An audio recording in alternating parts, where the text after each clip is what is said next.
Installing solar and battery storage systems isn't cheap. And just like any investment, you'll no doubt want to keep it in excellent condition. But how do you look after a solar PV system? Do they need ongoing maintenance, such as cleaning, for example? Or can the products just be installed, forgotten about, and left to generate you free electricity forever? As renewable energy experts, we get asked these questions all the time. So in today's video, we're going to break down how you can take best care of your solar PV system. And make sure you stay to the end, where we reveal the one thing that every solar and battery storage system owner needs to do in order to make sure they don't lose performance. If you don't know me, I'm Jordan. I run a company called Artisan Electrics, and we install high-end bespoke solar and battery storage systems for our clients all throughout the UK. The number one question that we get is around cleaning. Do you need to clean your solar panels? It's a bit of a tricky one to answer, because technically a lot of people say that solar panels are self-cleaning. Now, what does that mean? Well, officially, if you look at the manufacturer's instructions for premium brands of solar panels, they all pretty much have the same guidance, which is that above 15 degrees pitch, the panels are technically self-cleaning. What that means is that when it rains, the pitch of the roof is steep enough that the water will run off and wash away any dirt. And technically, the dirt shouldn't stick to the panels. However, how does that work in reality? Well, we've come across a ton of systems over the years that have built up dust, dirt from birds flying over and doing their business on the panels, and also things like lichen that tend to build up over a longer period of time. For example, we recently ripped out these old solar panels that have been in for about 10 or 12 years, and there was a lot of lichen on the panels, which is very difficult to get off once it's built up. So for a flat roof system like this one in the picture, for example, the panels tend to be at about a 10 to 15 degree pitch. And in that case, you'll definitely need to clean them regularly, because according to the manufacturer's instructions, they are not self-cleaning when they're installed at such a low pitch. But if you've got a roof with a standard 30 to 40 degree pitch, do you need to clean your solar panels? My recommendation would be yes, but there's a way to clean your panels and a way not to clean your panels. So first of all, never use detergents or soap or any kind of chemicals on solar panels. They're designed to be out in the rain, so natural rainwater is the best way to clean your panels. Now, if you use a hose pipe, what you will find is that the water in your hose pipe and in your taps at home is quite hard, and you'll get a residue of hard water and kind of calcium deposit that will build up on the panels. So unless you can clean your panels with rainwater, what I would recommend is that you get a window cleaner who has a pure water pole system that they can use to clean your panels. And this typically doesn't cost that much, a few pounds per panel, and if you get it done every 6 months, it's not going to be a huge expense, but it will mean that you'll avoid build-up of dirt, pigeon poo, lichen, and all sorts of things that could reduce the performance of your system over time. Now, we'll do a little calculation at the end to find out whether it's worth it from a financial point of view to get your panels cleaned or not, because you'll be interested to see the figures on one particular installation that we can use as an example. Now, we don't tend to offer a standard maintenance package for solar installations, because we don't believe that there's really enough regular work needed to maintain a system by us. However, we do get called out to check and maintain systems quite a lot. So what's the crack? Well, the fact is that 95% of the time when we get called out to maintain or inspect a system, it's really because the system was not properly installed in the first place. Something's not working right, and the customer calls us in to check it out. And 90% of the time we find that poor installation has resulted in the system not working as it should and deteriorating quicker than it should. So my biggest piece of advice to you, if you've not got a solar PV system installed yet, is this. Make sure you choose an installer who's going to install the system to a high standard that's going to last the test of time, because there are so many installers out there who will throw a system in quickly and cheaply, but it won't be built to a high standard and it will deteriorate over time. We had one particular case last week where one string, the MC4 connector, was never even plugged in properly, and so the system's been underperforming for the last 2 years without the client even realizing. Now, all of these things can be fixed and the maintenance needs massively reduced by just choosing the right installer, a company who's going to fit the system to a high standard with all of the details covered so that the system will last the test of time and not deteriorate.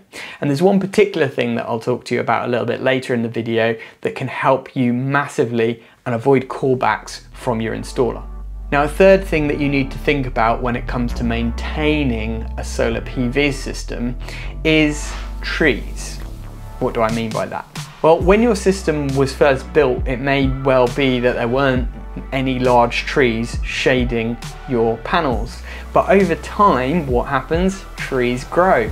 And without noticing it, because we don't tend to notice the slow growth of the trees around us, you could find that a year or two later, there are trees that have grown up higher and are now shading your solar panels. So part of maintenance of your solar system is actually maintaining the garden and the trees around your system. And it's a good thing to do just twice a year. Just do a little check and see whether there's any shading that has appeared from trees or other things that have been put into place since your solar system was installed. By cutting down those trees, trimming them, so to speak, or making other alterations, you can reduce shading on your system and make sure that you avoid a loss in performance because of shading. Now, if there is shading, which a lot of installs have, we tend to use systems like SolarEdge or Enphase microinverters to make sure that the shading has as minimal impact as possible on the system. But that being said, it's vital to try and minimize shading as much as possible by trimming down those trees and reducing the shade. Now, talking about cleaning for a moment, studies have shown that even a thin layer of dust can have a significant impact on the output of the panels. Even a layer of dust that reduces the amount of light by 5% can actually have a 10 to 25% reduction on the performance of the panels. And there's a reason for that. Solar panels work on irradiance, which is that brightness of the sun. So even if the sun is shining on the panels, if there's a thin layer of dust there, it's going to massively reduce the irradiance that gets through to those panels. And it's that irradiance, that brightness, that really helps you to generate the most power. So by making sure that you don't have dust build up, you don't have lichen, bird poo, leaves, anything on your panels that will affect their performance, you'll really ensure that for the lifetime of the system, you're going to get the most possible energy out of your system. Now let's do the maths and see if it's really worth it to have your solar panels cleaned or not. So let's take this typical 3-bed semi-house with a system of 10 panels, 440 watts each. So it's a 4.4 kilowatt peak system. And over the year with the south-facing roof like this one, the customer can expect to generate about 4,000 kilowatt hours. Now imagine if dust build-up caused that system output to reduce by just 10%. That's a reduction of 400 kilowatt hours per year. If they then had to buy that 400 kilowatt hours from the grid at say 30p per kilowatt hour, that's £120 per year that they're paying extra on their energy bill because of the reduced output of this particular system. If they were to pay a window cleaner, say £5 per panel, £50 each time to clean those 10 panels, they actually still make a saving of £20 per year by paying a window cleaner to clean their system and avoiding that reduced output. But not only that, it means that the system is likely to last longer and expensive repairs are less likely to be needed when a really heavy build up after several years means that somebody actually physically has to get up on the roof and clean the lichen off those panels, scrub them properly because they haven't been regularly cleaned. In my opinion, and feel free to debate this in the comments below, I think it's definitely worth getting your solar panels cleaned regularly. Once or twice a year, it will really make a difference in the long run to the lifetime of your system and that performance. Now, talking about performance, how do you actually know whether your system is underperforming or not? Well, the key to that is monitoring. And that's why we only install smart systems where our customers can monitor the performance of their inverter and batteries. We even install some systems where they can monitor each individual solar panel to see how much that panel is generating. And therefore, if down the line one panel was broken, maybe somebody threw a rock up on the roof and it got cracked and it started to underperform, the customer could actually see that and react to it.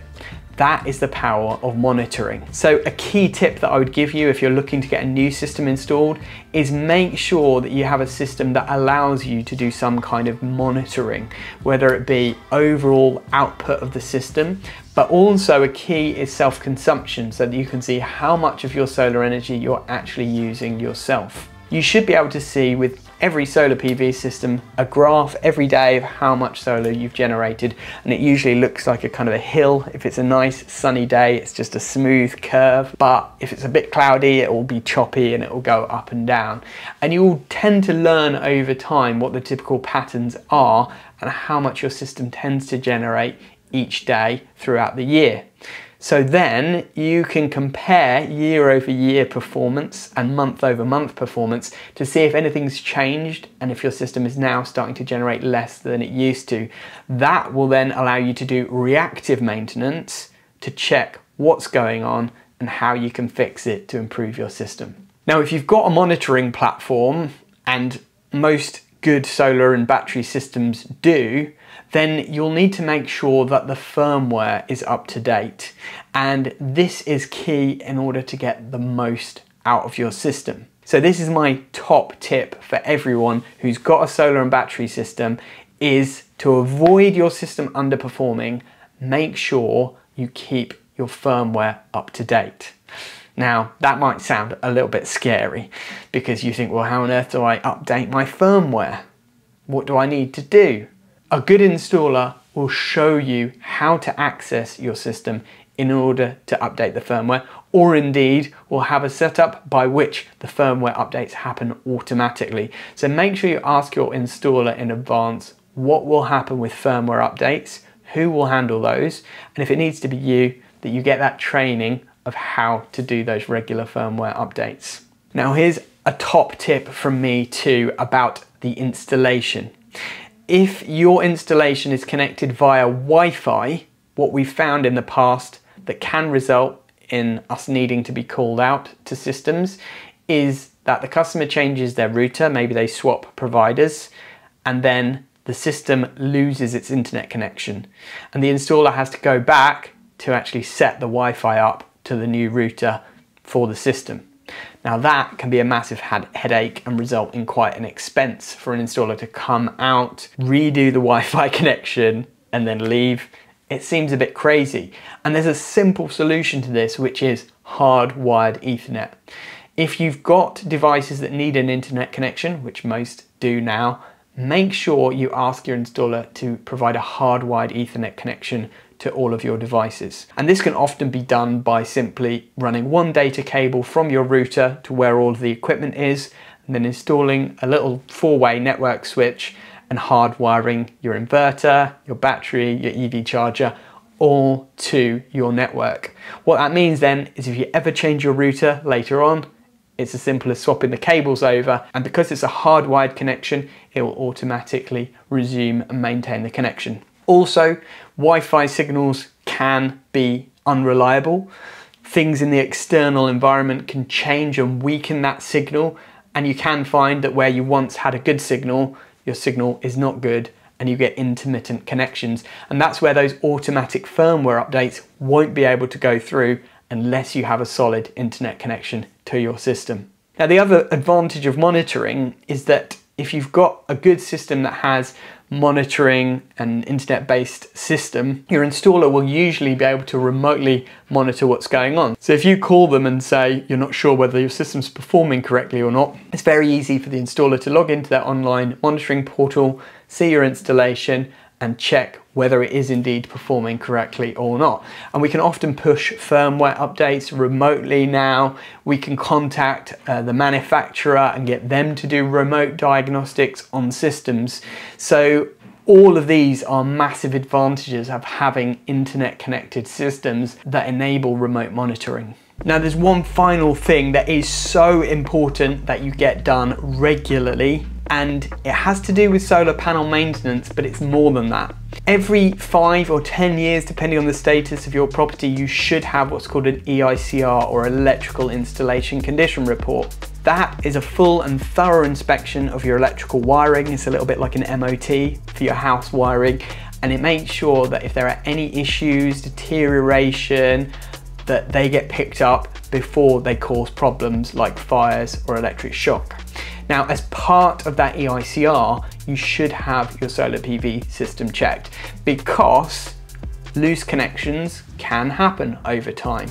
Over a 5, 10, 15 year period, and let's face it, these solar PV systems are designed to last 25 years or more, there's definitely going to be a certain amount of deterioration to the system. For example, inverters generally last 10 to 15 years, and connections with vibration tend to get loose over time. So I would recommend that everyone have an EICR done every 5 years, or at worst every 10 years. And during that EICR, the electricians will actually check tightness of connections, they will look visually and see what's going on, and they will do electrical tests to make sure everything's earthed correctly, that there's no damage to the insulation of the wiring, etc. That is a vital thing that not a lot of homeowners realise that they should do. And it can be that during that inspection, they'll pick up that your solar and battery system is not working as it should because of some deterioration. We pick up on these things a lot during EICRs when we find older solar PV systems, and often the customer doesn't really know whether the system's working or not. We find out that it's actually not working. So an EICR is a great thing to get done regularly, and often home insurers will require it anyway. Now, if you want to know more about what's involved in an EICR, we've made a deep dive video showing every step of the EICR process. There'll be a link after this where you can watch that video. So what does all of this mean? Well, if someone's trying to sell you an expensive maintenance package as part of your solar install, beware, because most domestic systems don't really need regular maintenance. What they do need is a panel clean once or twice a year, regular firmware updates to make sure that the system is running to the highest performance possible, and a monitoring platform whereby you can actually see whether your system is working to full performance or not. Now, if you have a solar PV system and you're not sure whether it's working properly or not, we can do an audit for you. This is a service that we now offer, and a lot of customers are taking us up on it because they're worried about the performance of their system, and we can check it. We can do a drone survey, we can run some tests, and then we can produce an audit report that tells you if there are any issues with your system, what they are, and make a recommendation for how to fix them. So there'll be a link below if you want to do that. Hope you've enjoyed this video, and we'll see you on the next one.